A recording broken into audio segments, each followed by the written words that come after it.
Eric P. Bishop, welcome back to Suit Up the Podcast. It's my favorite podcast to come on. And I even have a podcast. So, hey, what do you know? Thank you. That actually does mean a lot to me coming from you because you do a great job of making the rounds on the various podcasts. You host a fantastic podcast. I just listened to your episode with Brad Meltzer, which can I just say it's so cool to see that because Yeah. you've told me about how he contributed to your writing journey a few times, and it's just really neat to see like just that full circle that kind of comes around. Yeah, and I was wanting to really have him on when I started the podcast 2 years ago. So I reached out to him, because I've got his contact info and we email and stuff from time to time or message time to time. And he said, I'll come on. He's like, but I want to come on with a thriller, not with one of like Hmm. the nonfiction books or Hmm. the children's books. Hmm. So with this one too, with this third, with the Viper, the third Nola Zig and Nola book, there was a 4 year gap between the two book, the last one coming out, which is yeah. Hmm. Well, it's like he was sitting on his hands. Like that guy has been No, involved in other no. things too. And so it took a while. And the cool thing about him coming on, and I'm sure he did it as a favor to me because we've, connected over the years and he's been so kind, um, is I looked this week when the Viper came out, and yeah, he's on like the Kelly Clarkson show and he's on ABC News and he's on Fox News. And so he's on all these really like very Hmm. broad audience programs and then my podcast. So it's like, okay, that's pretty cool. That's an awesome win to celebrate. Like, Yeah. Eric, you are up to book six with Drexel. Congratulations. That's awesome. Thank you. I really do sincerely remember waiting for that first one and wondering if the first one would ever be published. And so when I kind of take a breath every now and then and go, wow, this is book six going on, it's pretty exciting, but the excitement level fades in about 3.5 seconds because I'm like, Hmm. wait, I'm working on book seven. And as soon as I finish book seven, I'm trying to go back to book eight, which is totally not in either series. Something I started a couple Oh. years ago. So like I said, I off camera, like I'm just tired, and I'm not tired, exhausted. I'm just tired because Hmm. like, where's Your my brain gonna attention is go? being It's pulled. yeah, but it's all on me. So it's Hmm. not like woe is me. I'm making these choices. I think I'm hitting this phase in life where I realize I'm gonna be 50 this year. I'll be 50 in November. Congratulations. No, no. Congratulations for making it to maybe making it to 50 if I make it to November. But man, the ride, you're a much younger gentleman than me. The ride goes so quick. And so I think that's why I put a lot of pressure on myself now to say, Hmm. man, I got all these ideas, I got all these stories. If I just sit down and Netflix and chill, none Hmm. of those things are going to happen. So I have Yes. to really just, and I do Netflix and chill. I Hmm. watched the seventh, so the second to last episode of The Diplomat last night Oh, cool. before I started writing. That was kind of, ooh, that's a third season.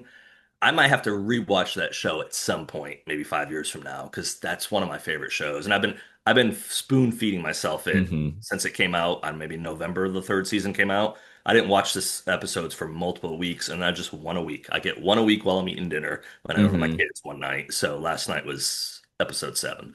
Good show, at That's least in my opinion.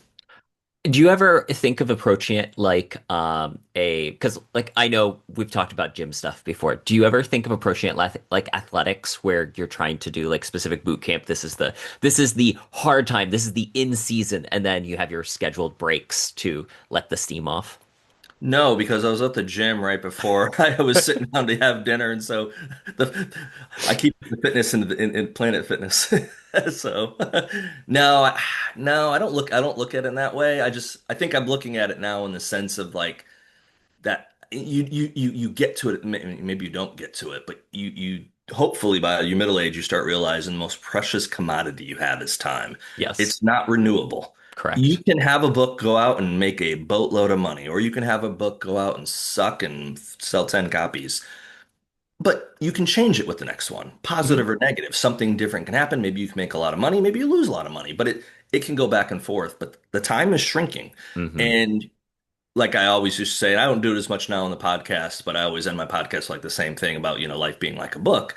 It really is like a book. And, I think it's a blessing, complete blessing. We don't know how many pages we Yes. have. Because if you knew, hey, on November 1st, 2074, you're clocking out, you'd think about that day every day. I don't care what. Yeah. You would think about that every day and go, I only have whatever, Hmm. 14,000 days left or 13 dollars or whatever the number of the days are that you have Hmm. left on the math. That would be in your brain. So I think one of the gifts of life is you don't know. And one of the curses of life is you don't know because it's easy to get into life and say, "Ah, I'll do that tomorrow. I'll do that Hmm. next week. I'll do that when the kids grow up. I'll travel." Like I work corporate America for my regular gig, and I had a former boss that would always be like, "When I retire, I'm gonna do Hmm. this." My takeaway on that is, yeah, you might have a lot of money when you retire, and maybe you can go to Europe and Egypt and Africa. What if you die at 65? So Yeah. you built up this really cool nest egg, and then you're dead. Or Hmm. you wait until you're 70 and 75, and guess what? You can't climb Kilimanjaro. You're Yeah. physically not able to do it. So I try to find a balance now with life of if I can squirrel the money away, Hmm. go do something now while I'm healthy, while I'm vibrant, while I've got the Yeah. energy and I'm not running low on batteries. My batteries are, middle-aged batteries. They're still running pretty good. They just need to recharge every now and then. I hit 30 this last year, and Baby, your I baby. I I could be I know. could be your dad. What I now? know. Well, Jeez, goodness. I think you are the age of my dad. Oh, geez. But the thing that, to your point, it does move quicker. I'm just shocked with how quick the time between 25 to 30 has felt for me. Yeah. And I'm aware that's just going to keep up ticking, Yeah. which in some ways is cool and some ways is bad because, like, I remember when I was younger, like that 16 to 20 range, I Mhm. had grand ambitions in life. And it felt like it took everything to wait to see the returns for the Yeah. work that I put in. Whereas now, it's not that it doesn't take the same amount of time to see the returns of the work I put in, it just moves quicker. Yep. It's 100%. So I have a son that's 2 weeks short of 19. So he's Hmm. just about finishing Congratulations. up to 18. Yes, and I'm super proud of him. And he's in that phase now where we were just talking yesterday. We're talking about these kind of grand ambitions. And he was getting ready to leave he was going back to his mom's and getting ready to go to work. And when I walked him out to his truck to give him a hug and stuff, and he was just like, when I make it one day, Dad, I'm gonna get you a sauna and I'm gonna get you, it's kind of like listing out the like, these are Hmm. the cool ass things I'm gonna get for you when I make it. And I said, I hope you make it. Hmm. I hope you make it. But I always do try to be the voice of reason with him. He's into Hmm. music. Hmm. He's a guitarist. And he's talented for sure.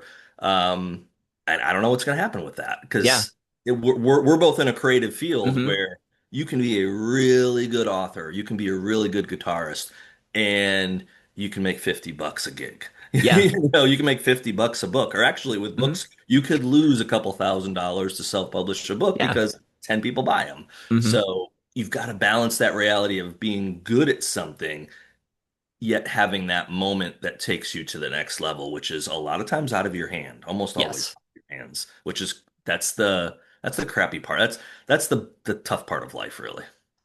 I have two thoughts that I want to pivot on around Yeah, that. The sure. first is what I think is fascinating is we were talking a little bit before we clicked record, just the way that the industry has changed so much. And I Yeah, kind of want to put a note on that for talking about in a few minutes. sure. Music is the same way, where all of a sudden, it over the last decade, we've seen a huge shift in how the music industry has gone.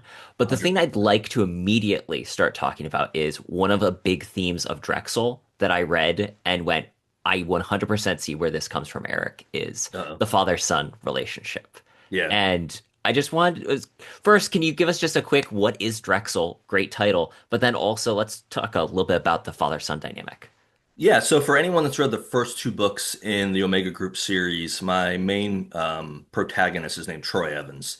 And so I'll just take a real quick backstory. When I was writing the first book, which has never been published, it might see the light of day in a few years, but I was writing this book, Vengeance, and I had this character, Troy Evans, all American, but not like what I wanted to create with Troy was not this all American that becomes a special forces guy and can get blown up and shot and all these things happen. I wanted him very much grounded in Hmm. he had limitations. He didn't just bounce back from all these things.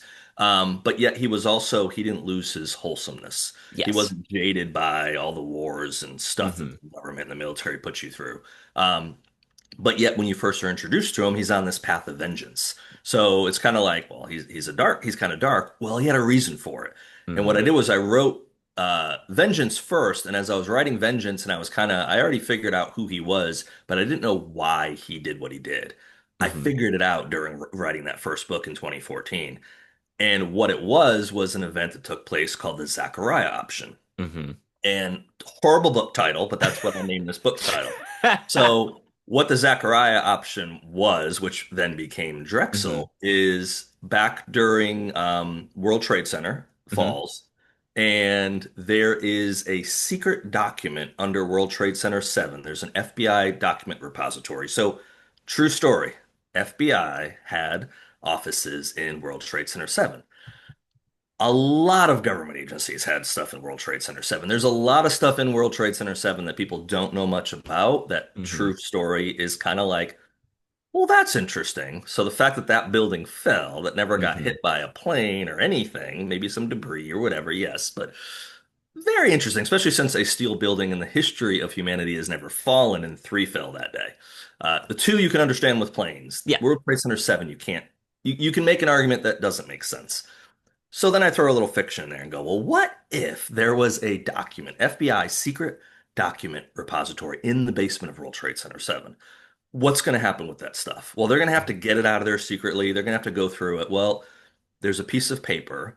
There's an old document in there called the Zachariah option, which finds its way out into the world, which we don't want to find its way out into the world. And that ties back to where Troy grows up Hmm. and Drexel, Idaho, which is a fictitious town I created Hmm. years ago.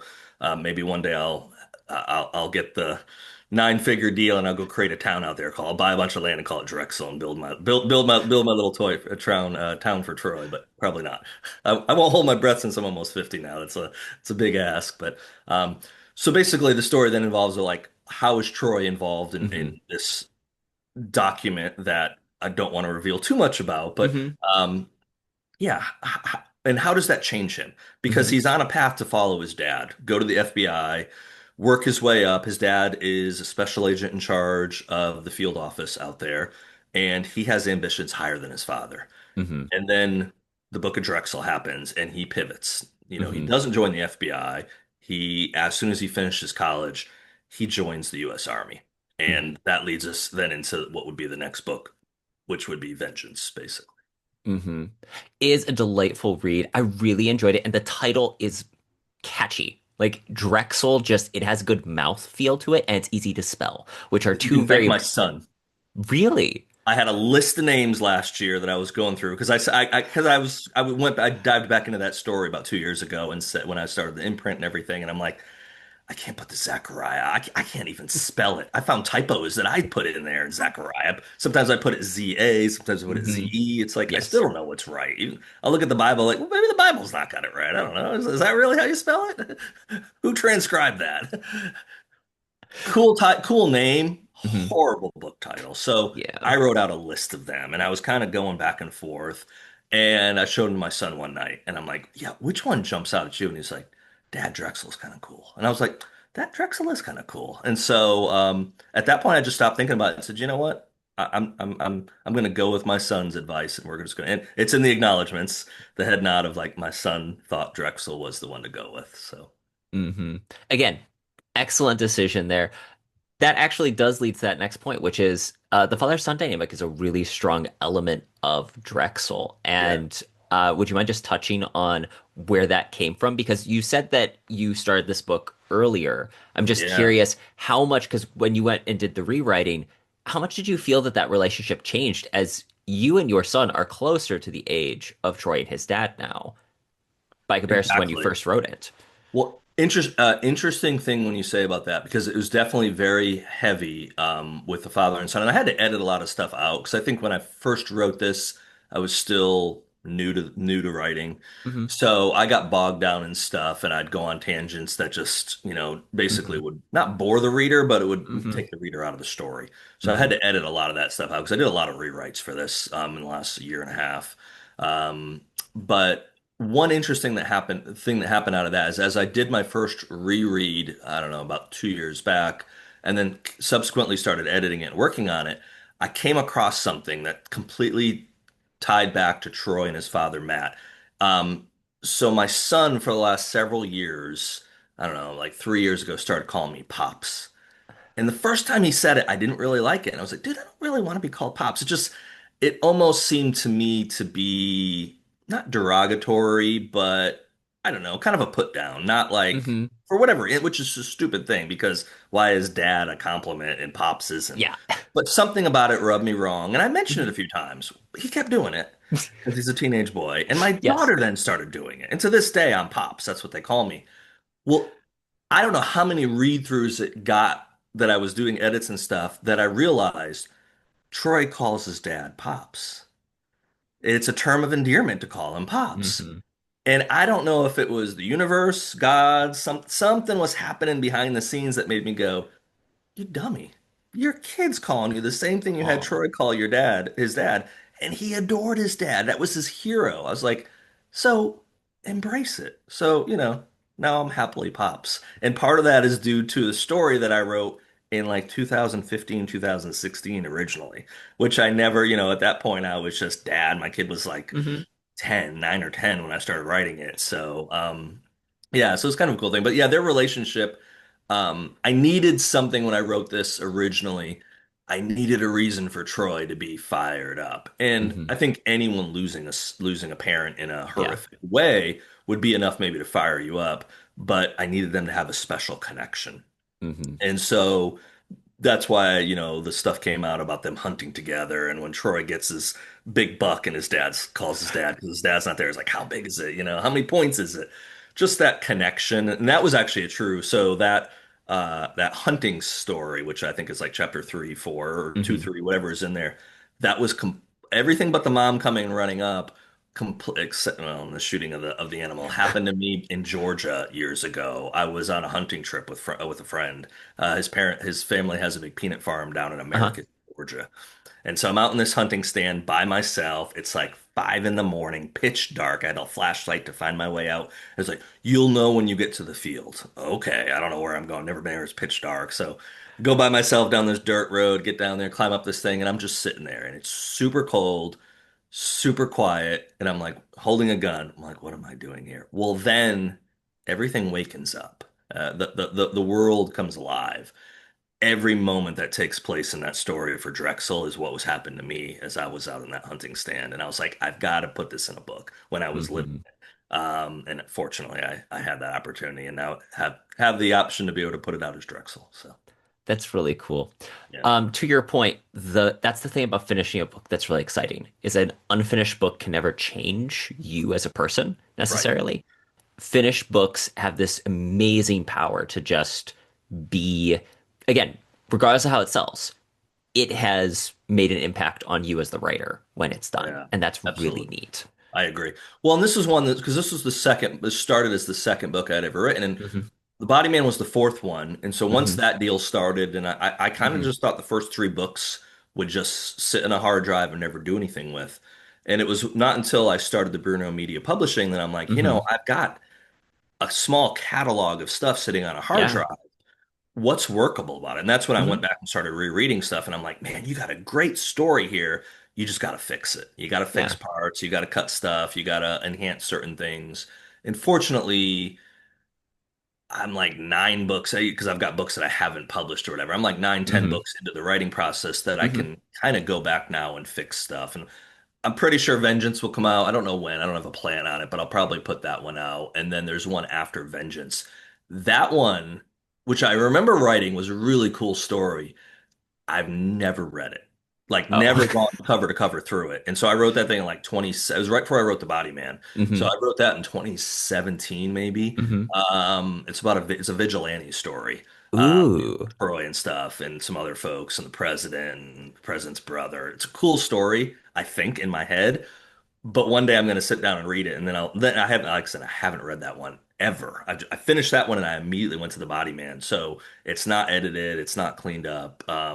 I think from what I remember writing, I can do something with it. So I think Hmm. maybe, 2, 3 years down the road, maybe the vigilante story will come out. And I'm blessed to have those stories there that I can use if I so choose, Hmm. if I can make them palpable to the readers.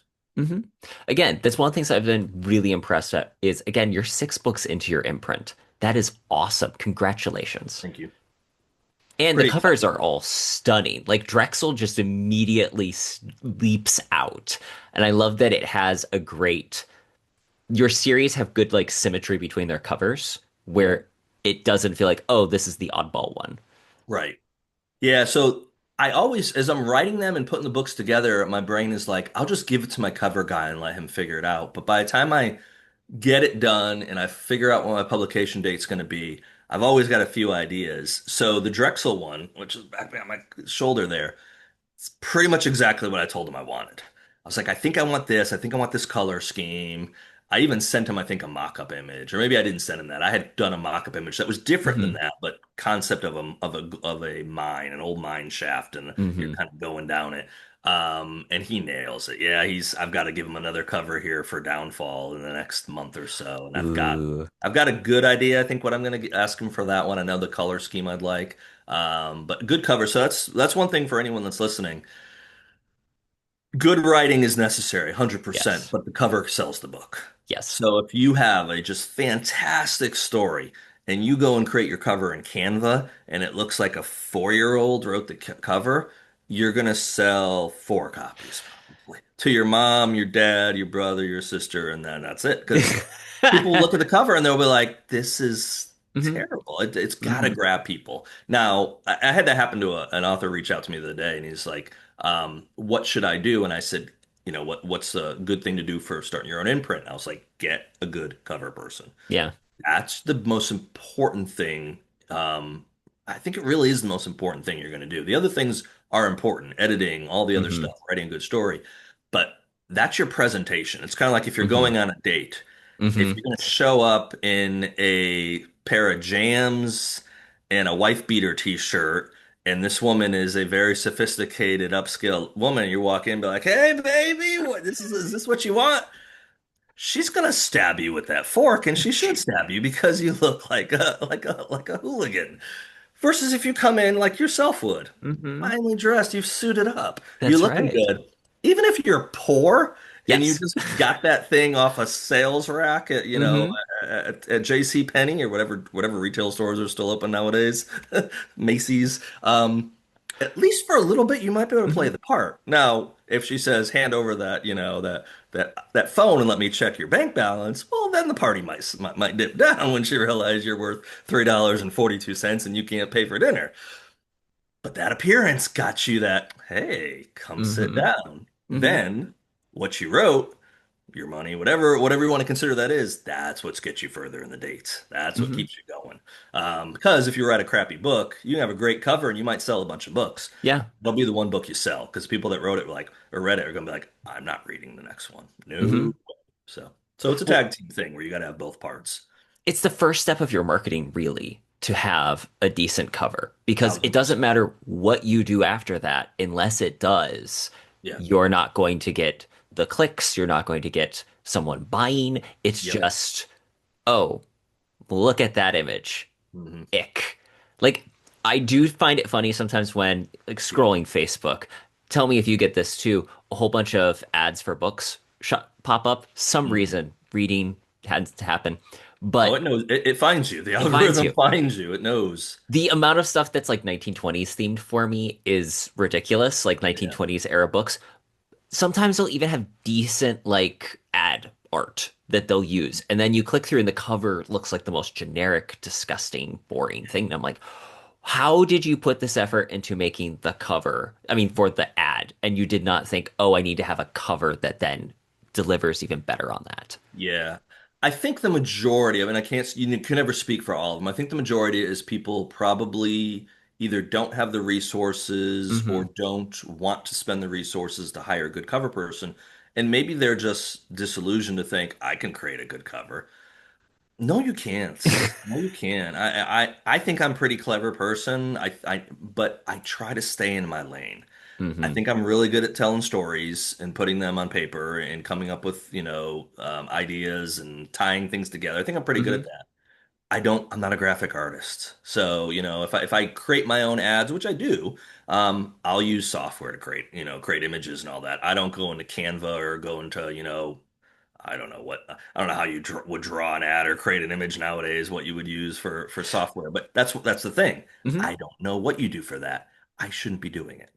And also, if I try to do that or learn to do that, I'm taking away from what I really should be doing, which is Correct. writing the next novel.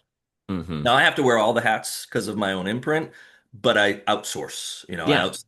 I outsource when I can or what I should Hmm. outsource. Because again, my thing, and I've said this a lot in my own podcast, is try to tell authors, stay in your lane.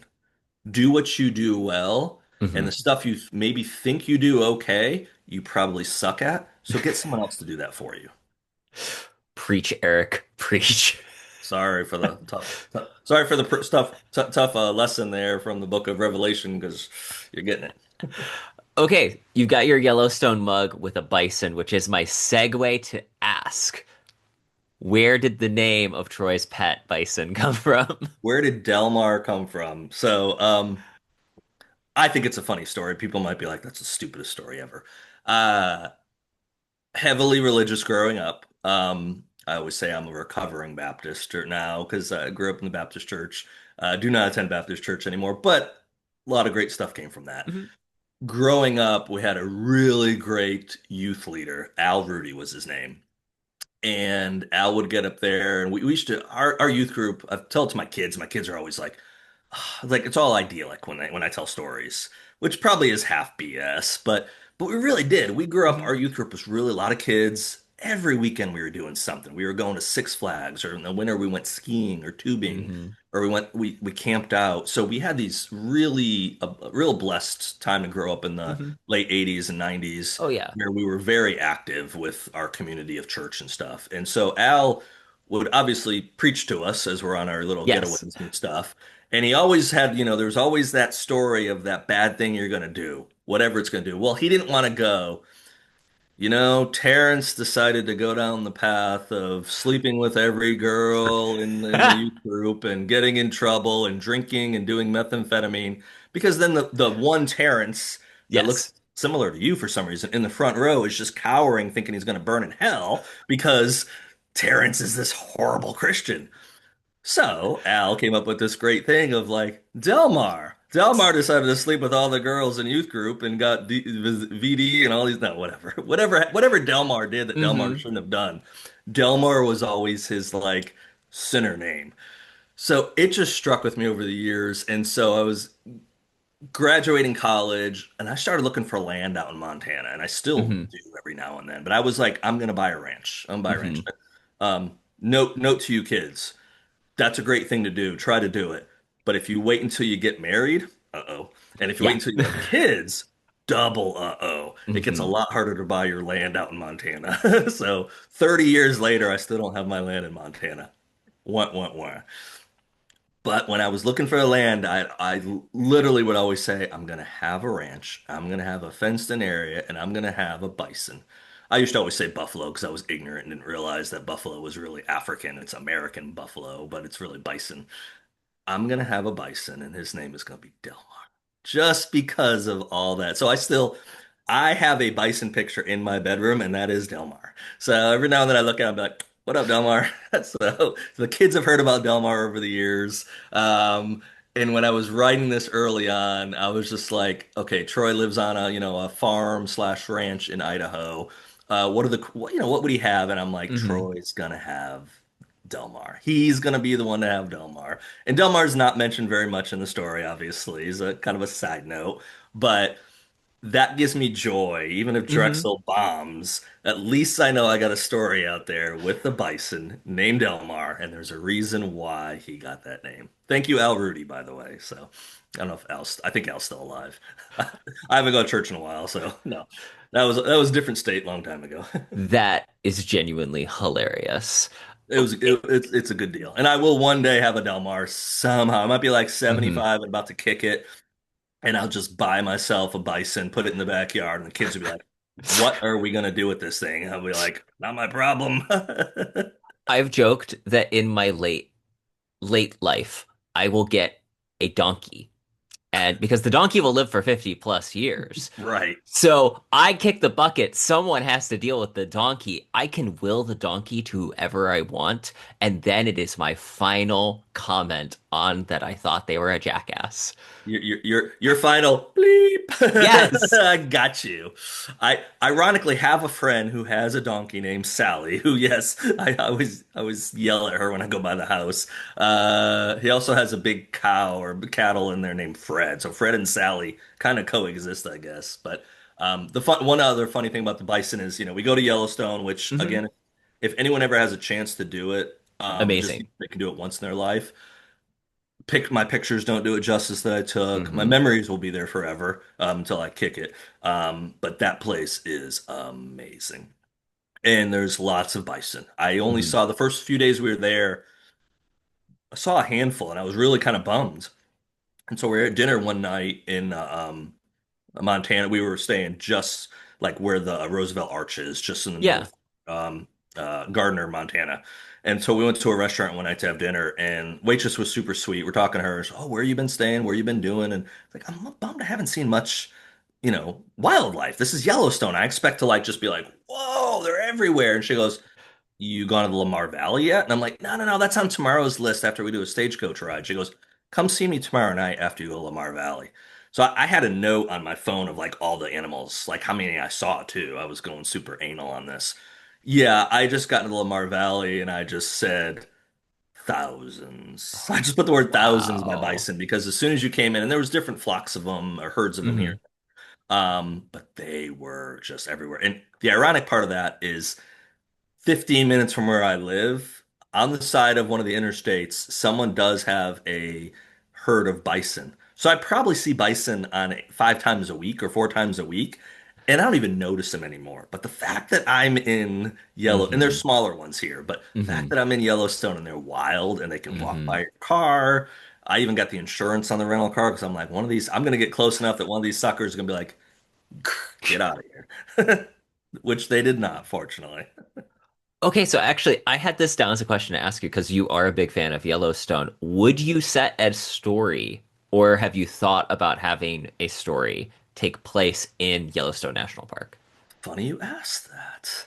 I was actually wondering if I can work it into Downfall next summer, because then it's a tax write-off. So, as I was there, I'm like, can I work this into Downfall? I'd already kind of started Downfall, but not too far into it at that point.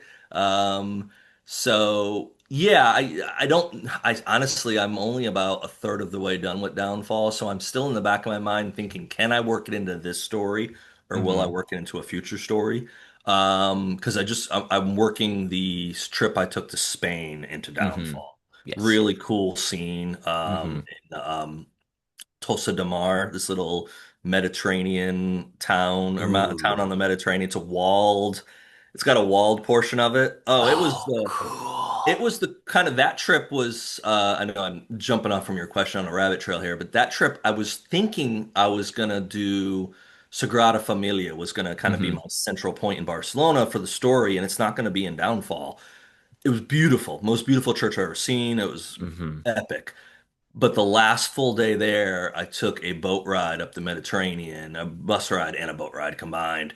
And you come around this corner and they stop there into Tossa de Mar, and you're kind Hmm. of coming around the side, and then there's just this walled and enclosure, turret and everything there, and you're just like, whoa. And then you got to go up there and go in it, and it's still habitable. People still live in the walled part of the city. The city's Oh. expanded, Yeah. there's restaurants in there. There's shops. I bought my niece a dress for her 18th birthday there, and I did shopping in there. And as I'm walking through it, I'm like, this be a great place to abduct a body, man. So spoiler alert for Downfall summer this summer 2026, one of the body men is gonna find himself in a tough situation on a side street in Tossa de Mar. But it was fat. That's the one place I went in Spain, or one of the places in Spain I went to that I think I could go back and just spend probably a week there, just Hmm. exploring that area. It was beautiful. And I didn't get to get in the water, which I've got my feet wet, but I didn't get to go swimming. I just didn't have enough time. But that was a cool, cool spot. So. And if I can, that's one of the neat things is if I can kind of integrate trips or Hmm. figure trips out based on where I want to put characters and stuff. I think it helps with the audience for Hmm. authenticity because Yeah. You're not just using videos, you're not using Google Maps, you're not going, oh, I heard their favorite food is paella or this or that, Hmm. whatever it might be. You're actually able to go there to taste the food and you're able to do the stuff. And I think that helps. The one other funny thing I'll say about that trip is the best meal I had was an Italian restaurant. Of all you're in Spain and you think, oh, Spain, it's gonna be great. Food was good. It was Hmm. okay, but it was not. I wouldn't go back for the food. But the Italian restaurant I went to the last night, like top five meal of my life. I mean, it was Ooh. and I found the recipe. I asked the guy, so I'm sitting there having dinner. I'm texting my brother a picture of the food, and he's in Arizona, so we're like 9 time zones away from each other. And I'm like, dude, this is so good. He goes, ask the waiter for the recipe. I was like, he doesn't even speak English. We're hardly communicating here. It's like, hey, what's going on? So he tells me in Spanish how to ask for the recipe. Maybe he probably actually was screwing me over and telling me like, go blank, blank, blank yourself and your blank, blank mom and blah, blah, blah, Delmar, blah, blah, blah. No, I say this, and the guy just kind of smiles. He's kind of like, oh, da, da, da, da. No clue what he said. So I didn't get in the recipe. But I took a picture of the American menu and the Spanish Hmm. menu. When I came home, I started a Google search, and it took me about 2 or 3 times to find the right ingredients and perfect it. And I think I got it to about 95% of what I had there. So Ooh. it's a creamy mushroom sauce Hmm. with a pork tenderloin and pasta, and Hmm. it's got a bunch of ingredients, onions and kind of stuff, and it's drinkable. The sauce is drinkable. I literally scraped that plate. I wanted to lick it, but there's Okay. people in front of me, and I'm like, I'm by myself. It's just stupid American. They just have a story, but I just scraped as much as I could off it. Um, and yeah, so my best thing to eat in Spain was an Italian meal. Okay. Yeah. You need to send me this recipe now. You do I will. realize. Please Well, as soon as do. we get off, I'll go to the kitchen and take a screenshot for you. So, Date night is coming up, and I need to prove yet again that I am capable of feeding her so that she will, in turn, hopefully feed me more regularly. Lomo Cosenza is what it's called, and you can take all the credit and be like, babe, look what I found. I've been scouring for how to feed you. As long as she doesn't watch this episode, which why does she want to watch the episode? Why would she watch my Yeah, podcast? exactly. Why would your spouse support you? That sounds way overweighted. But yeah, take all the credit and enjoy it. Quickly too, I'll say I reached out to Kyle Mills. I was going to try to get Uh-huh. to Kyle Oh when I was yeah, headed because there. he lives in Spain half the Yeah, he time. lives part year in Spain, part year. I think he lives more in Spain than in Hmm. Wyoming. Yeah. Um, but he come to find out he was going to be about 10 hours like Oh, from where that's I was that's going to be. that's So a distance. there was no way we were connecting. I wasn't there. I was only there for like 3 full days or 3.5 days or whatever. But I did say, well, hey, what should I eat? And sorry, Kyle, if you're watching this, he was kind of like, nothing that impressive about the Spanish food. And I'm like, what's up with that? It's gotta be full of it. And then I got there, and every night besides one night, I went to a Spanish restaurant, and I'm like, yeah, Kyle's kind of right on this. Hmm. It's not bad. Hmm. Nothing like, oh, but nothing that would make me go, I'm flying back to Barcelona to eat that. Now, I would fly back to Barcelona to eat that Italian restaurant. I know right where it is. I would go back there in a heartbeat. So, It's funny you say that because I've never thought about Spanish cuisine as like that it is its own thing. yeah. Because like obviously Tex-Mex is probably if I think Spanish, I think Tex-Mex, which isn't the right connection. But yeah, huh, interesting. Like going to England and eating the food. Yeah, well, like England, the only thing you'll normally hear from anyone if you're going to England is fish and chips. Yeah. That's the common thing, which I've gone there. I've been to London. I was there last year. I've been there several times now. I've had the fish and chips multiple times there. It's pretty good. Mhm. Would I fly across the Pacific or the Atlantic to go have fish and chips? No, No. I think I'm good. We got chicken and fries over here at Zaxby's. 15 minutes from my house. It's just as good as fish and chips. Actually, I think it's better because I like it. So, Chicken is always better than fish in the hierarchy of foods. But okay, so one thing I wanted to make a note of before we transition to talking about publishing stuff. Drexel, part of what I really enjoyed was the setting of the time because, as pointed out, I'm still a wee bit baby in my oh yeah, age. So when I remember 2001 as probably one of my earlier memories because I'm yeah. 95 model. I was 6 years old. Okay, wow. And I remember just seeing the video of my parents like standing at the TV, eyes agog, and I'm like, Yeah, this is obviously watching a movie. It's an action film because that's right. the kind of stuff that happens in action movies. And I didn't quite comprehend what was going on at that point. But I just remember that point is one of those early memories that I have. Mhm. Using that, and that I mentioned it in the acknowledgments. And I dedicated the book actually to the first responders that went to the Trade Center site. And when I wrote this originally, I thought I'm probably never going to be able to publish this because people will always look at it and go, well, you're just trying to make a story out of a place that Hmm. lots of people lost their life. And how could you do that? Well, it plays a very small part. Yeah. And World Trade Center 7 is the focus. The main buildings Yeah. are, I don't even think are really mentioned besides the Hmm. complex.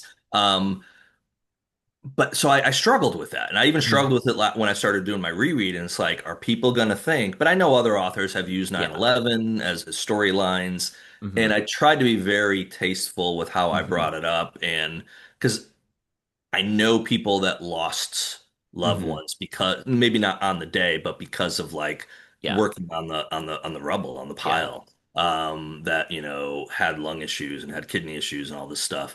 So I know for some people it's still 24 years later, 25 coming up this year now, which is wild.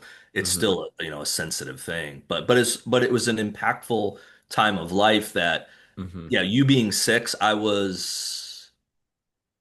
How old was that when it happened? 21? 20? I was no 23, Hmm. 24. Yeah, I was older. What year was I born? I'm having to think about this now.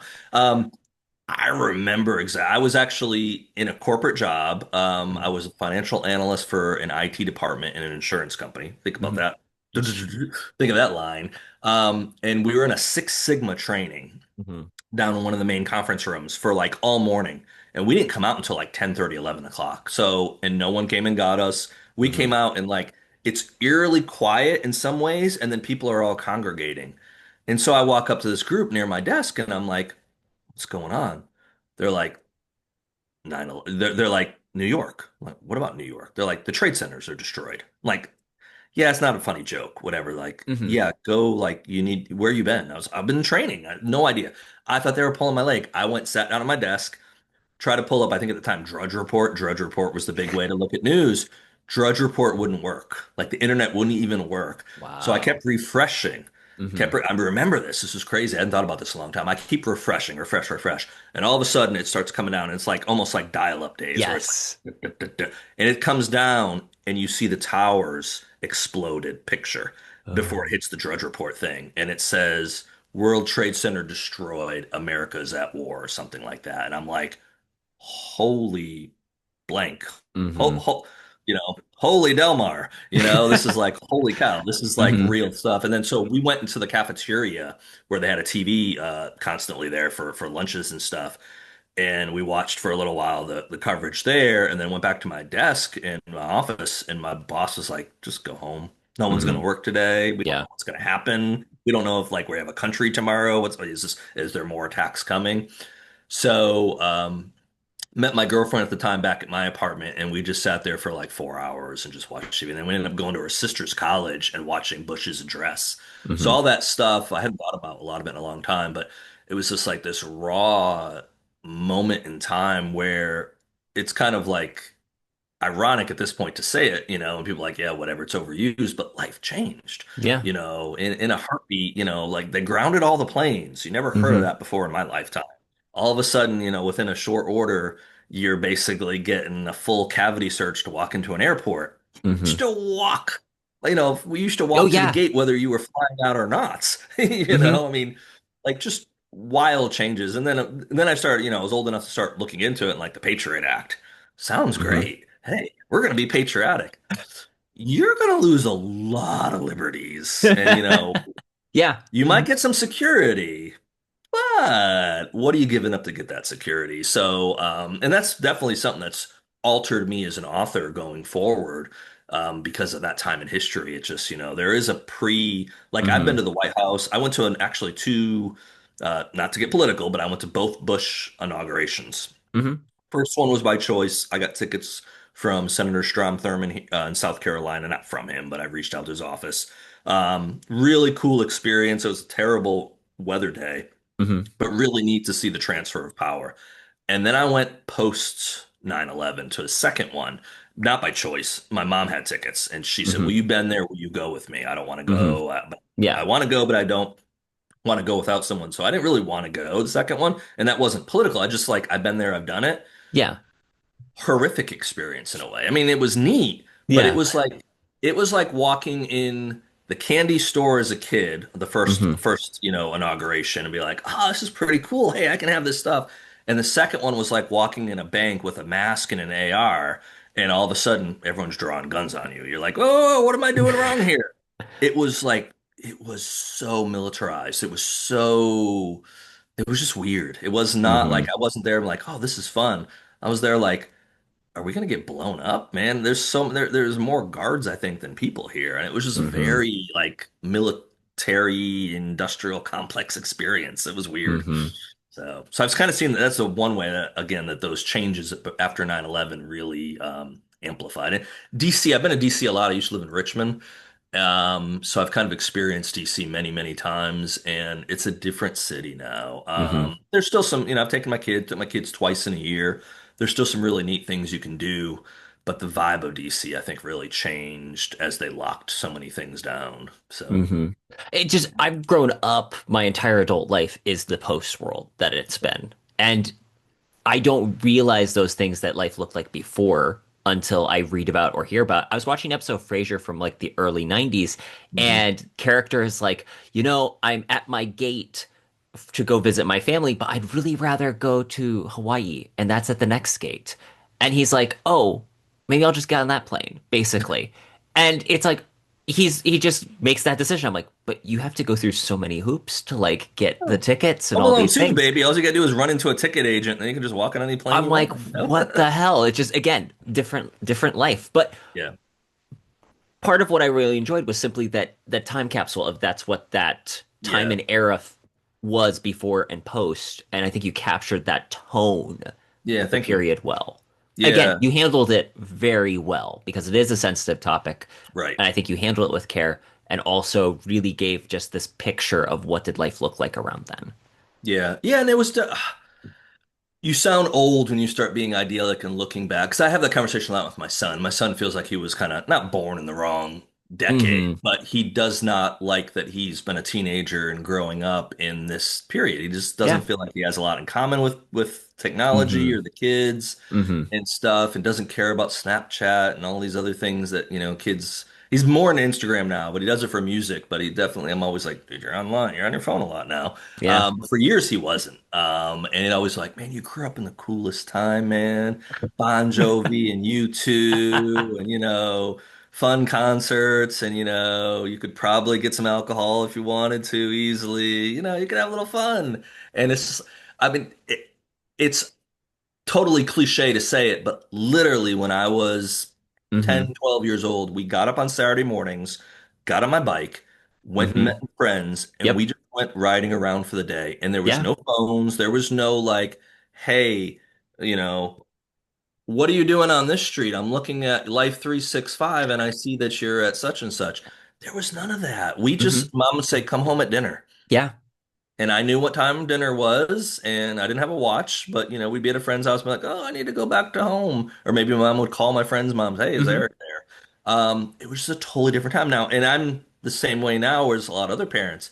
I wouldn't let my 12-year-old Yeah. walk down the street by himself on a bike and be like, "Hey, just come back in 8 hours or 10 hours." Like my brain would say he's going to be molested or killed within the Hmm. next 3 minutes, Yeah. which is probably not true, but again, Yeah. technology has made it that every bad act that Hmm. happens is an Amber Alert or is a Yes. such and such alert that we're all, I Hmm. think, so hypersensitive. Hmm. And that's a whole big debate is the world worse now than it was? And you Or do can we really just know go about down. it more?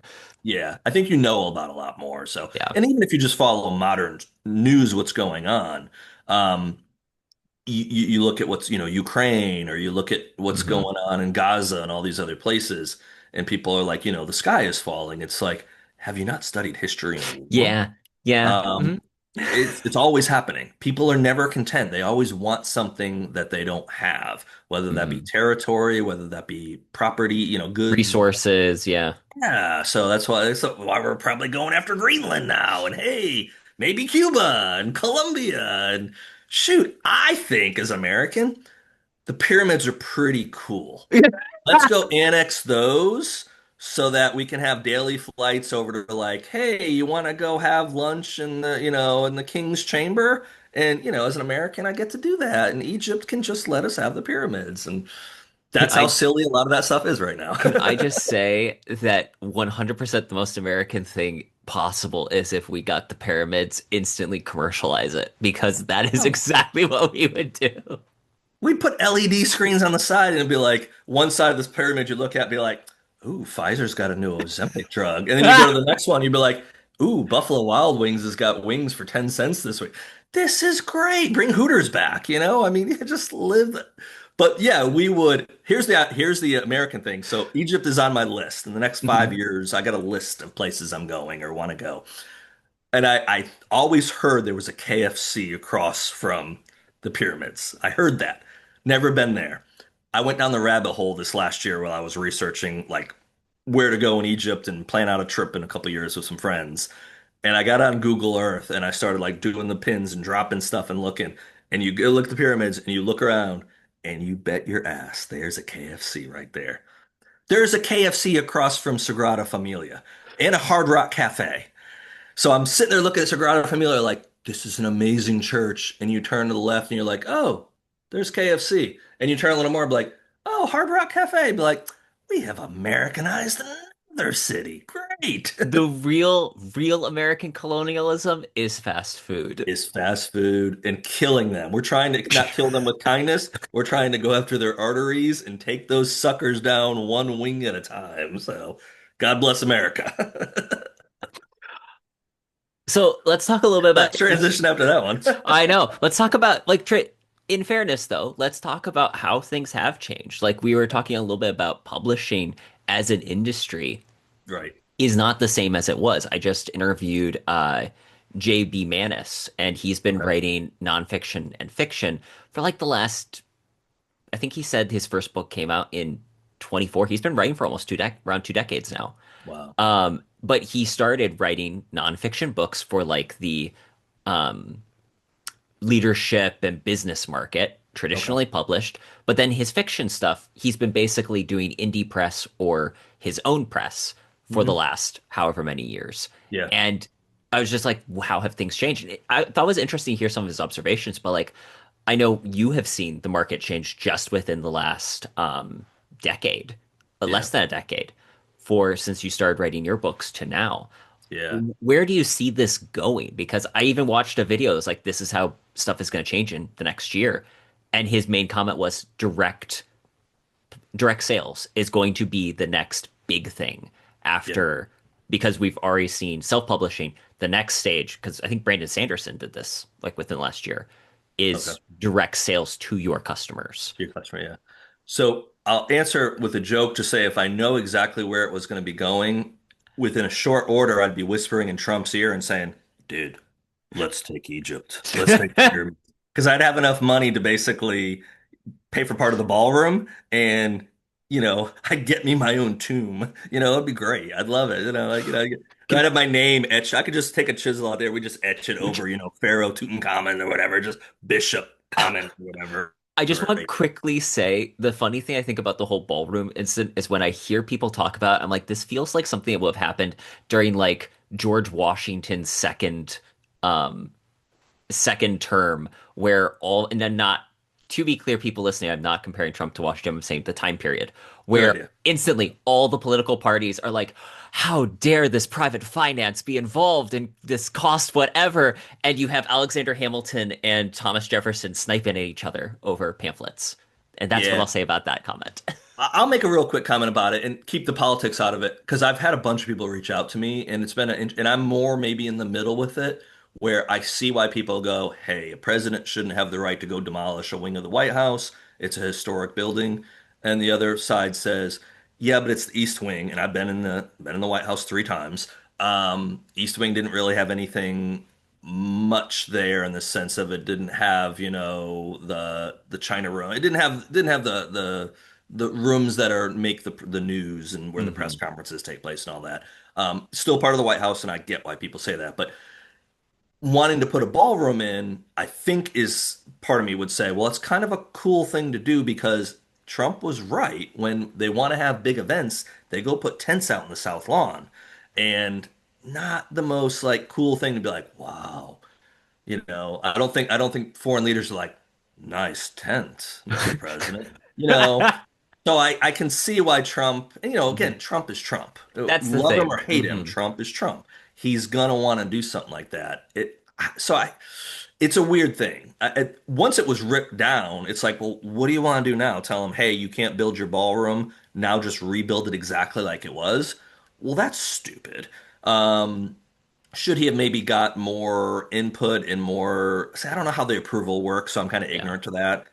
Clearly, he didn't have to get approval to rip it down because it happened, or clearly he just said, Yes. Delmar, I'm going to rip this thing down. I mean, somehow it went Hmm. by it. And so it's like, well, what do you do now? Well, I think now you just finish the ballroom. You make it a really cool ballroom. And the funny part is, I don't care how quickly they work at it, high probability the man doesn't get to use it very much. So Yeah. whoever the next president is, and I don't know, and again, not being political about it, but if Gavin Newsom or whoever the Democrat runs ends up winning, in there, was Newsom gonna like rip it down and say we don't want this ballroom? No, he's gonna call it the Gavin Newsom ballroom, and then he's gonna change all the gold inlay to be like, I don't know, pictures of him or something, or I don't know, whatever. He's Hmm.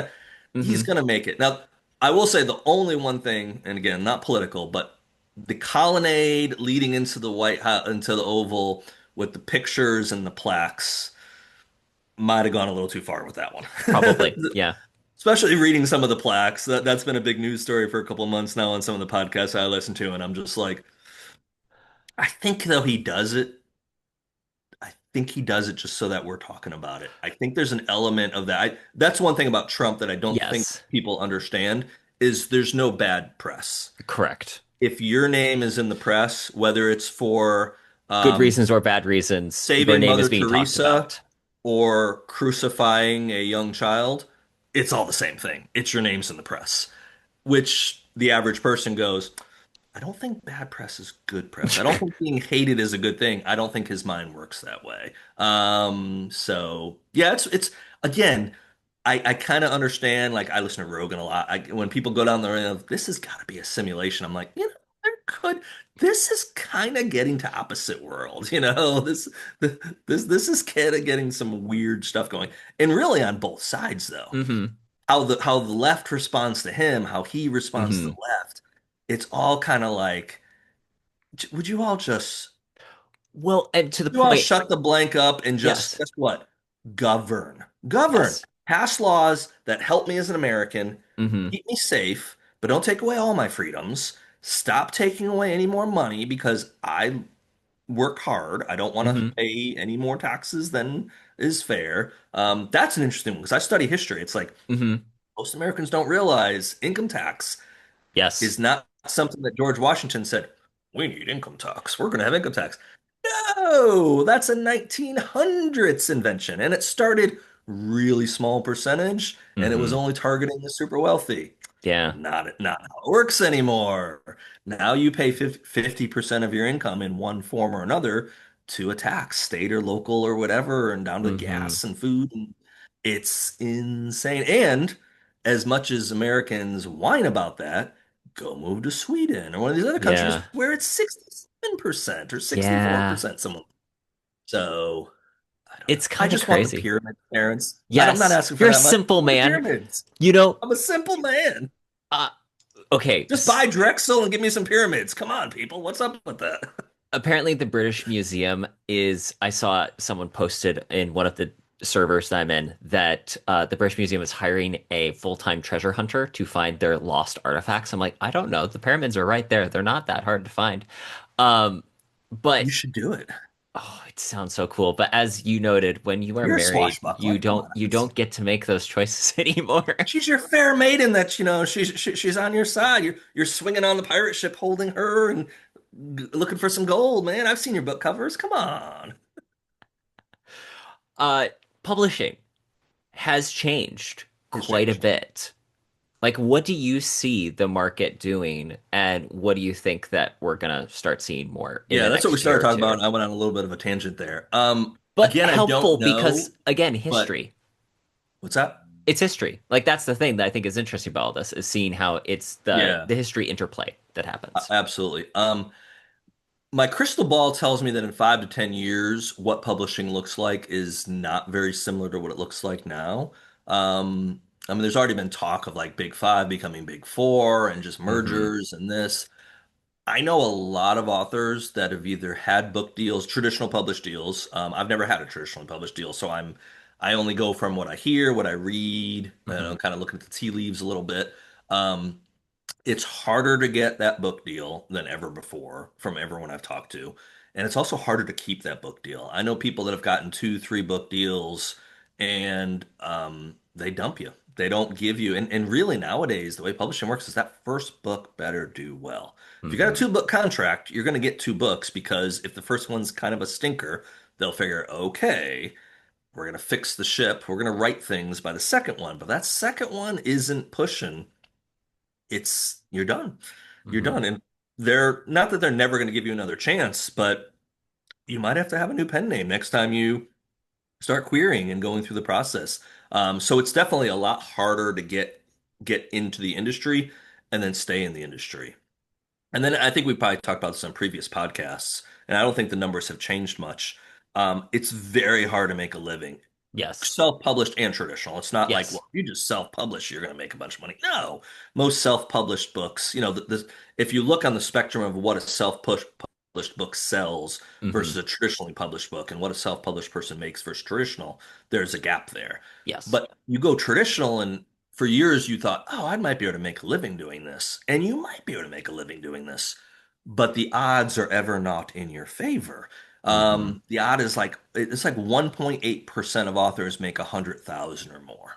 Hmm. So less than 2% make $100,000 a year or more. Now, if we were talking Drexel days and talking 9/11, you'd be like, 100,000 bucks ain't too bad, man. I can buy me a pretty nice house in North Carolina for Hmm. 140,000.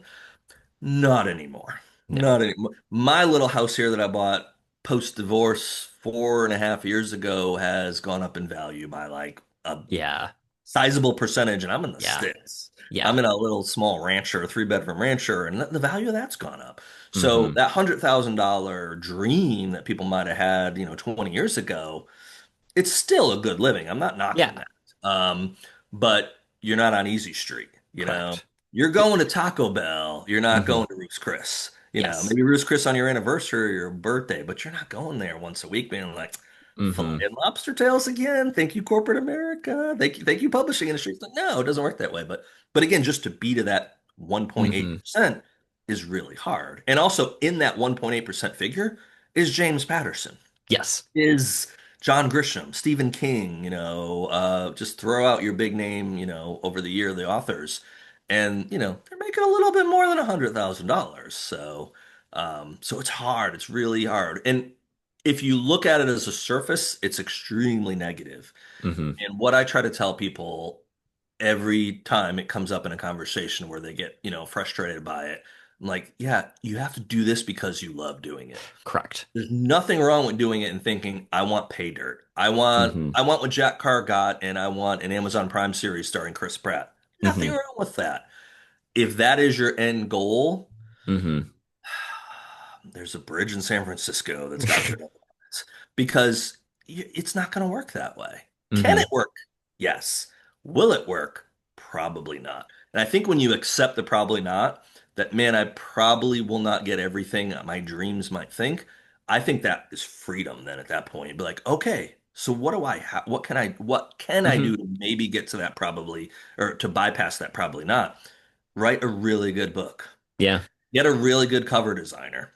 And if that book only sells 50 copies or 1,000 copies or 100 copies or whatever the threshold is, and you're disappointed by that, go do it again Hmm. and get better at it.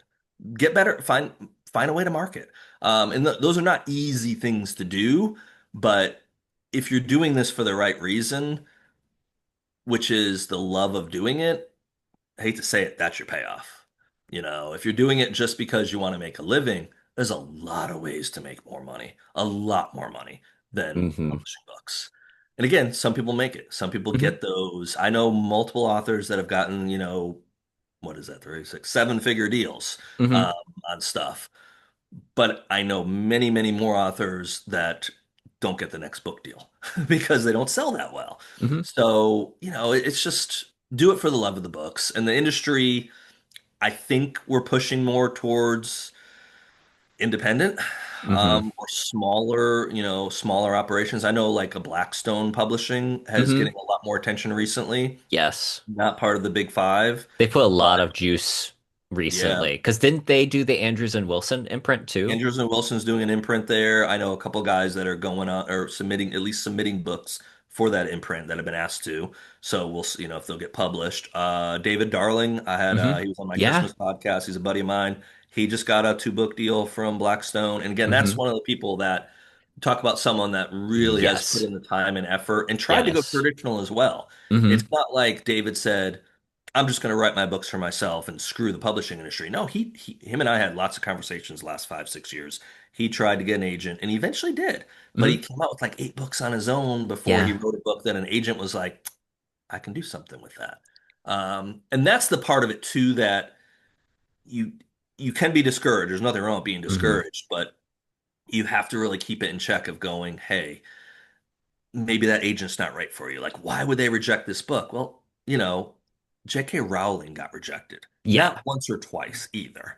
Hmm. You mentioned the Brad Meltzer. I interviewed Brad Meltzer. He was my last guest on my podcast. Brad Meltzer went through a lot of rejections before he got the yes. Okay, can I just say that was one of the most crazy things listening to the interview with him is he's talking about even after he has been successful, he goes, "Hey, I want to do this nonfiction project," and his publisher goes, "Yeah, we're really not that interested." And he's like, "Really?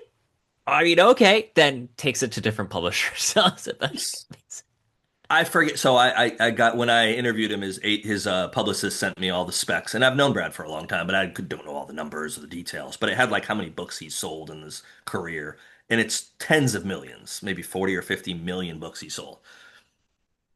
That's made Brad some money, obviously. That's made the publishing industry a hell of a lot of money. You would think that author comes to you and says, "Hey, I got an idea for a rhinoceros wearing a tiara who is dancing on top of the pyramids and poops." The publisher probably be like, "We'll give it a shot, Brad. We'll give it a shot. Yeah, sure. You've made us millions of dollars. Um, Maybe we'll stop it before we publish it because we're like, no, this isn't working. But we'll at least sign you and say, yeah, we like this." So, a terrible example, I know. No one's going to come with a bad story like that. But Kyle Mills, hmm I had hmm Kyle on the podcast. I talked to Kyle off the podcast. Um, Kyle went to Emily Bessler. They went hmm to Atria, and it's like, hey, I want to do this other project. No interest. And they wanted to change Fade.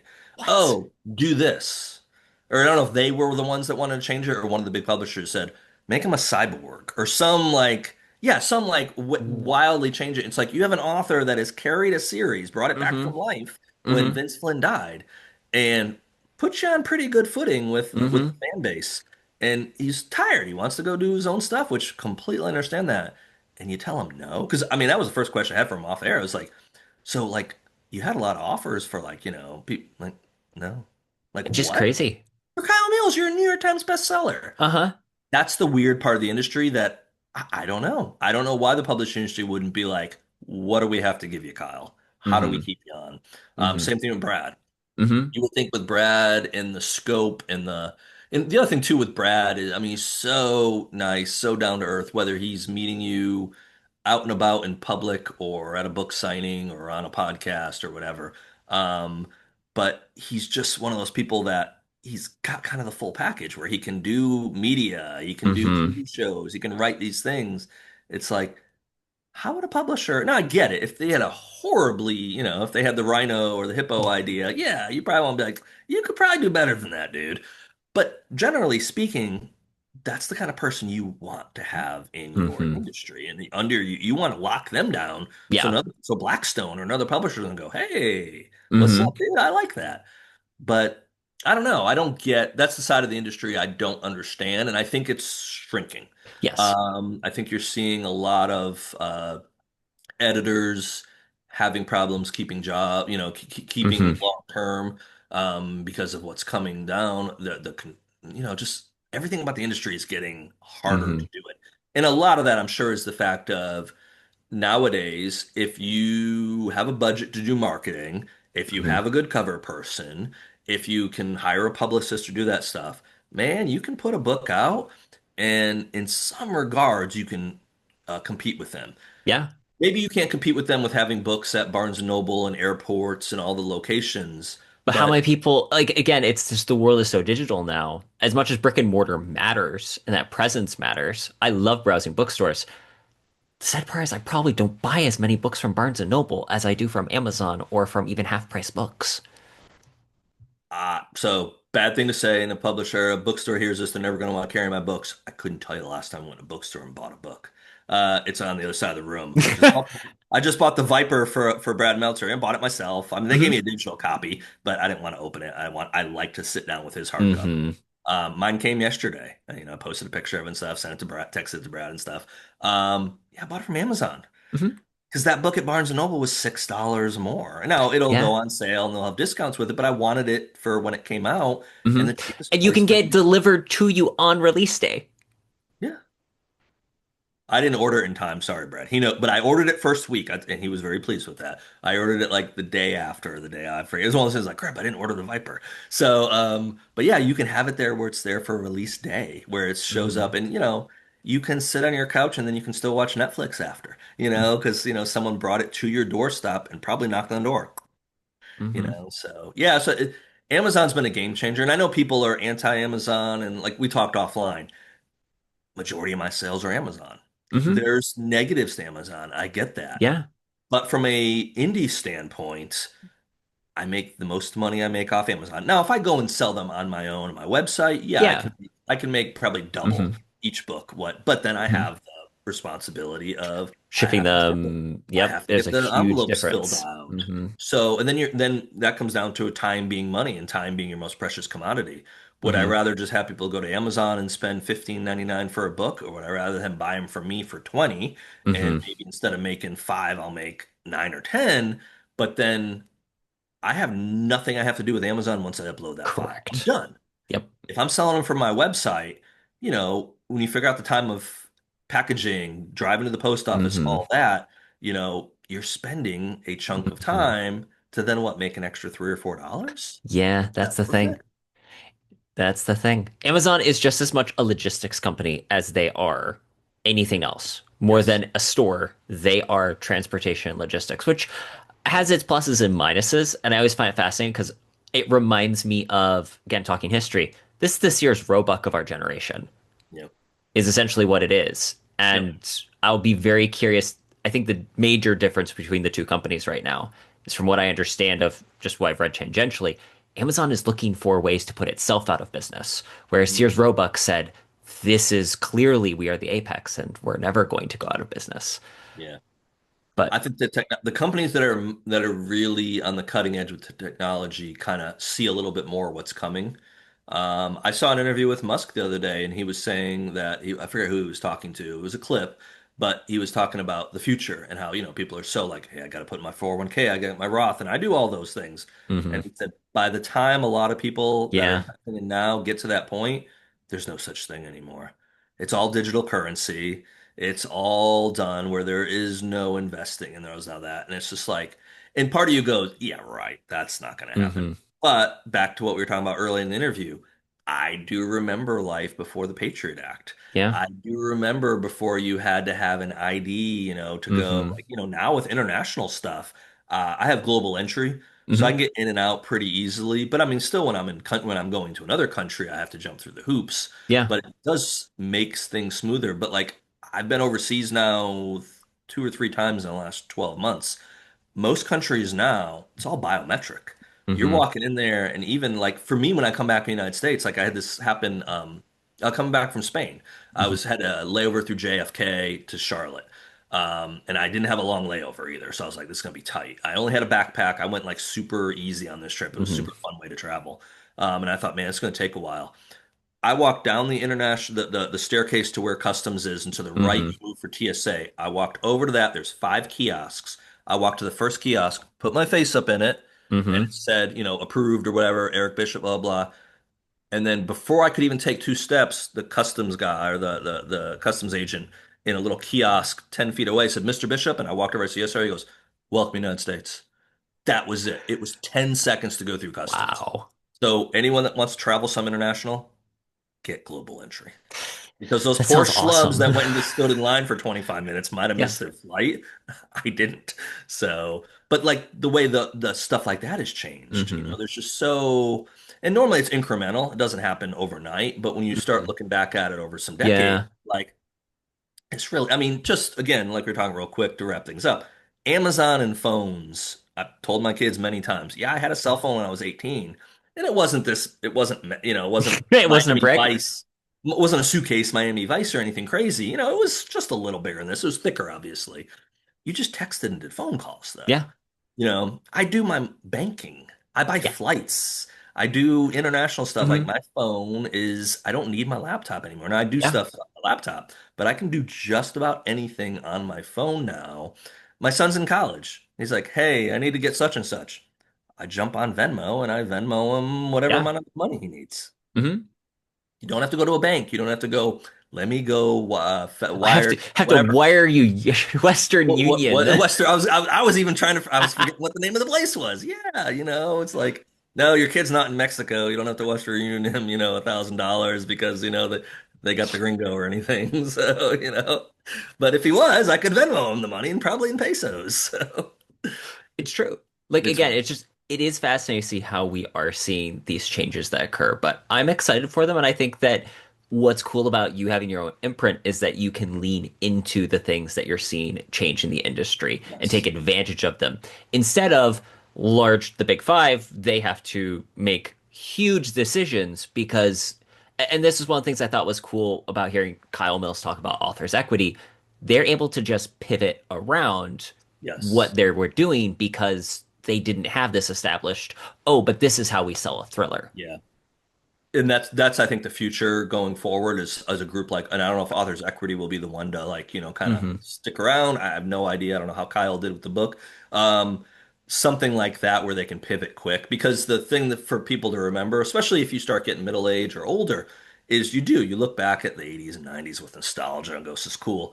Those days are gone though, and they're Yes. not coming back. Maybe some Hmm. version of them will come on down in the future. Things Hmm. cycle through, but the technology is here Hmm. unless, which is possible, unless the EMP goes off and sends us back to the 6th century, um, we've got to deal with technology we have. If that happens, you're dead. Go Yeah, read you're, you're go read 1 second after. 90% of the US population is dead within the first year. And that sounds horrible and it sounds like that's not true. Dig into the numbers because I actually have to write one of the books that I've done before. It's really true. You're dead. You're dead. I don't care. Oh, but I'm a prepper. I got stuff. So I might have told. I think I already told you that story. I had a prepper story from one of my friends that was in the military that I'll repeat it in case I didn't send it to you. I said it to someone else. Had a buddy, special forces, and they were at like some Christmas party or whatever at this person's house, and this doctor and his wife, and the wife's like all proud of like, I'm a prepper, and da da da, we're preppers, da da da. And so she goes to my buddy, who's SF, been deployed he's retired now, but she's like, "Are you a prepper?" And he goes, "No." She goes, "But all the stuff why would you not be a prepper?" And he goes, "Why would I be a prepper?"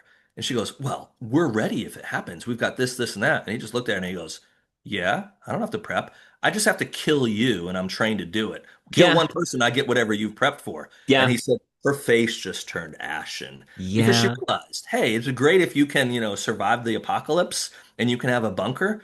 Are you ever going to leave your bunker? Because if you Yeah. do, someone might kill you and take all the stuff you've got.